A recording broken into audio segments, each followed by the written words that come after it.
അള്ളാഹുവിൻ്റെ ഏറ്റവും വലിയ ദൃഷ്ടാന്തങ്ങളിൽപ്പെട്ട ദൃഷ്ടാന്തമാണ് ഒട്ടകം എന്ന് പറഞ്ഞത്.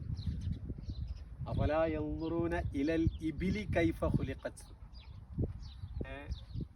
ഒട്ടകത്തെ സംബന്ധിച്ച് നിങ്ങൾ ചിന്തിക്കുന്നില്ലെന്ന്. കൈഫ ഖുലിഖത്, എങ്ങനെയാണ് ഇതിനെ സൃഷ്ടിക്കപ്പെട്ടിട്ടുള്ളത്. അപ്പോൾ ഒട്ടകത്തിൻ്റെ ഓരോ അവയവങ്ങളും അത്ഭുതകരമായ സൃഷ്ടിപ്പാണ്. അതിൻ്റെ കഴുത്ത്, തല, പല്ല്, മൂക്ക് ഒക്കെ ഭയങ്കര, ചുണ്ട് ഒക്കെ അത്ഭുതകരമാണ്.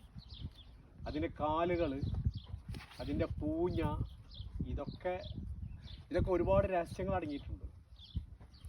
മരുഭൂമിയിൽ ജീവിക്കാൻ പറ്റിയ നിലയിൽ അള്ളാഹു താല ഇതിൻ്റെ കാലുകളെയും അതിൻ്റെ വായ, അതിൻ്റെ കഴുത്ത്, ഇതിൻ്റെ അകത്തുള്ള അവയവങ്ങളെല്ലാം സംവിധാനിച്ചിരിക്കുന്ന അങ്ങനെയാണ്. ലിറ്ററുകളോളം വെള്ളം സൂക്ഷിച്ചു വെക്കാൻ ഇതിന് കഴിയും. ദിവസങ്ങളോളം വെള്ളവും ഭക്ഷണവും ഇല്ലാതെ ജീവിക്കാൻ കഴിയും.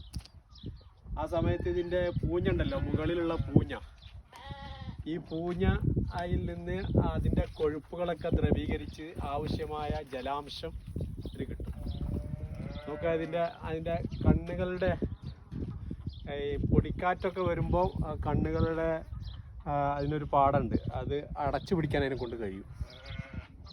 അതേമാതിരി അതിൻ്റെ മൂക്കുകൾ അടച്ചു പിടിക്കാൻ കഴിയും. ഇങ്ങനെയുള്ള ഒരുപാട് അത്ഭുതങ്ങളുള്ള അള്ളാഹുവിൻ്റെ ദൃഷ്ടാന്തങ്ങളിൽപ്പെട്ട ഒരു ദൃഷ്ടാന്തമാണ് ഈ ഒട്ടകമെന്ന് പറയുന്ന ഈ ജീവി. അൽഹംദുലില്ലാ, കണ്ടില്ലേ?